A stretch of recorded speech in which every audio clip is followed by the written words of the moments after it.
देखो अब इसमें हमें निकालना है how to calculate number of stereo isomers. तो अगर कभी भी स्टीरियो आइसोमर्स में फाइंड आउट करने हैं तो दो चीज़ें हमें पता होनी चाहिए। फर्स्ट चीज़ कायरल सेंटर क्या होता है, सेकंड चीज़ स्टीरियोजेनिक सेंटर क्या होता है।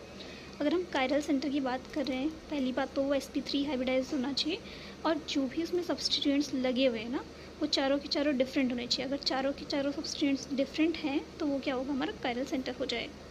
और स्टीरियोजेनिक सेंटर क्या होगा, या तो वो sp2 हाइब्रिडाइज्ड होगा या फिर sp हाइब्रिडाइज्ड होगा। मतलब कि उसमें या तो डबल बॉन्ड प्रेजेंट होगा या फिर उसमें ट्रिपल बॉन्ड भी प्रेजेंट हो सकता है। अब और कैसे पता चलेगा कि स्टीरियोजेनिक सेंटर वो है कि नहीं है। दूसरी चीज़, उसमें अगर मैं किसी भी ग्रुप्स को चेंज कर रही हूँ, ठीक है, किसी भी ग्रुप्स को चेंज कर रही हूँ तो उसमें उसकी स्टीरियो में कोई ना कोई डिफरेंस आ जाना चाहिए। और अगर उसकी स्टीरियो में कोई डिफरेंस आ रहा है तो डैट मीन्स कि वो स्टीरियोजेनिक सेंटर है। और ज्योमेट्रिकल आइसोमरिज्म जो शो करेंगे वो भी स्टीरियोजेनिक सेंटर के अंदर आएंगे। अब देखो, अब हमें क्वेश्चंस को कैसे डील करना है वो भी हम समझेंगे। देखो, अगर हमारे पास जो मॉलिक्यूल है उसमें हमारे पास एक कायरल सेंटर प्रेजेंट है तो उसके बाद हम क्या चेक करेंगे कि जो मेरा मॉलिक्यूल है वो सिमेट्रिकल है या फिर वो मॉलिक्यूल अनसिमेट्रिकल है। अगर मेरा मॉलिक्यूल सिमेट्रिकल है तो उसमें हम चेक करेंगे कि क्या कितने number of chiral centres present हैं। अगर number of chiral centres even है तो फॉर्मूला होगा 2 की पावर n-1 और n जो है यहाँ पे वो हमारा कायरल सेंटर्स ही हैं।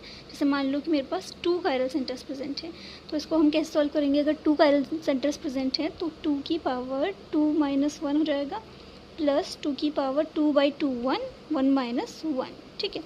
तो अब ये क्या हो जाएगा, 2 की पावर 2-1 मतलब ये हो गया 2 प्लस 1-1 0, किसी की भी पावर 0 इक्वल टू 1 होता है, ठीक है। तो ये आ गए 3। ये कौन सा केस था कि n की वैल्यू अगर हमारे पास 2 हो, मतलब कि हमारे पास दो कायरल सेंटर्स अगर प्रेजेंट हैं तो उसमें नंबर ऑफ़ स्टीरियो आइसोमर्स 3 आएंगे। लेकिन अब अगर हमारे पास जो कायरल सेंटर्स हैं वो ऑड नंबर में प्रेजेंट हैं तो उसमें नंबर ऑफ़ स्टीरियो आइसोमर्स अगर आपने निकालने हैं तो उसके लिए फॉर्मूला आप यूज़ करेंगे 2 की पावर n-1।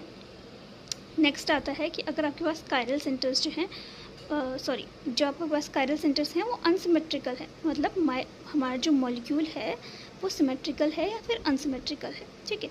तो मॉलिक्यूल अगर हमारा अनसिमेट्रिकल है तो जो नंबर ऑफ स्टीरियो आइसोमर्स निकालेंगे आप 2 की पावर n से निकालेंगे।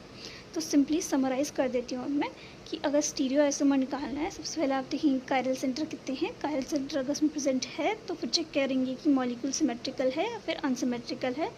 अगर मॉलिक्यूल सिमेट्रिकल है तो देखेंगे कायरल सेंटर इवन है तो लगाएंगे 2 की पावर n-1 प्लस 2 की पावर n/2-1। और अगर कायरल सेंटर ऑड है तो हम फॉर्मूला लगाएंगे 2 की पावर n-1। और अगर मेरा मॉलिक्यूल जो है वो अनसिमेट्रिकल है तो वहाँ पे